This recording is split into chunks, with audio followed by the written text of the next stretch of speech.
এবার ঈদে রিলিজ হয়েছে বেশ কয়েকটি সিনেমা, কিন্তু সিনেমা হলে আসেনি ডেড বডি। কিন্তু কেন?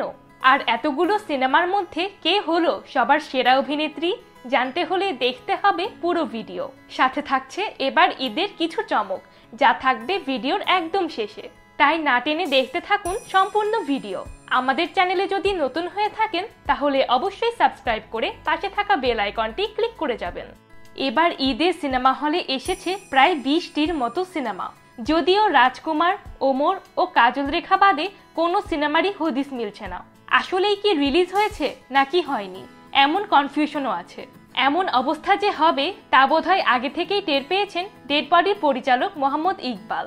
তাই তো বেশ মাথা খাটিয়ে সিনেমার ডেট পিছিয়ে দিয়েছেন।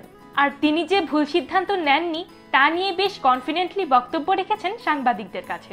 আসলে শাকিব খানের সাথে পাল্লা দেওয়াটা যে কখনোই বুদ্ধিমানের মতো কাজ হবে না, এটা আর কে না জানে। কিন্তু অনেকেই খানিকটা ওভার কনফিডেন্স দেখিয়ে নিজেদের সিনেমা রিলিজ করেছেন আর ফলাফলও পাচ্ছেন, যেমন দেয়ালের দেশ। বুবলি ও শরীফুল রাজের অভিনীত এই সিনেমা গান দিয়ে কিছুটা আলোচিত হলেও হল রিভিউ খুব খারাপ, এমনকি কপি করার অভিযোগও উঠেছে। যাই হোক, শরীফুল রাজের এই সিনেমাটি না চললেও বাকি দুটোর ব্যবসা কিন্তু বেশ রমরমা। হ্যাঁ দর্শক, বলছি ওমর আর কাজল রেখার কথা। ভিন্ন রকম গল্প হওয়ায় ওমর সিনেমাটি বেশ প্রশংসা কুড়াচ্ছে। অন্যদিকে পরিচালকের নাম দিয়ে জনপ্রিয় হওয়া সিনেমা কাজল রেখার বাকি অর্ধেক জনপ্রিয়তা এনে দিয়েছে মন্দিরা চক্রবর্তী। ভালো অভিনয়ের কারণে এই অভিনেত্রী বেশ সাড়া ফেলেছেন দর্শকদের কাছে। যদিও মন্দিরার অভিনয় স্কিল নিয়ে কোনো প্রশ্ন ওঠে না, সাথে ডিরেকশনও ভালো পাওয়ায় নিজের সেরাটাই যে দেওয়ার চেষ্টা করেছেন তা কাজল রেখা দেখলেই বোঝা যায়। এমনকি মন্দিরাই যে এবারের সেরা অভিনেত্রী তা বলতে আর বাকি রাখে না। তবে শুধু মন্দিরাই নয়, আরও একজনের অভিনয় সিনেমা হল বেশ কাঁপিয়ে দিয়েছে। সে আর কেউ নয়, স্বয়ং সুপারস্টারের মা মাহি, না মানে রাজকুমার সিনেমায় শাকিব খানের মায়ের চরিত্রে অভিনয় করা মাহিয়া মাহি।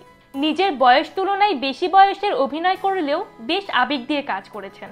বহুদিন পর মাহিয়া মাহির এত ভালো কাজ সামনে এসেছে, যা তার ক্যারিয়ারে বেশ প্রভাব ফেলবে যদি মাহি এটা ধরে রাখতে পারে।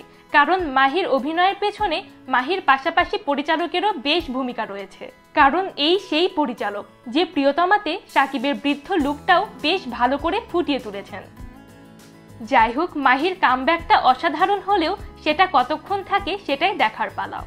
অন্যদিকে একটি নয় দুইটি নয়, 5টি গান নিয়ে হাজির হয়েছেন সবার প্রিয় গায়ক মাহফুজুর রহমান। যাবে যদি চলে যাও, তোমার চোখ দুটি, বুকের মাঝে রাখবো, আমায় ভালোবাসো না, তুমি যে শুধু আমার শিরোনামের গানগুলো এবার ঈদ উপলক্ষে পরিবেশন করেছে এটিএন বাংলা।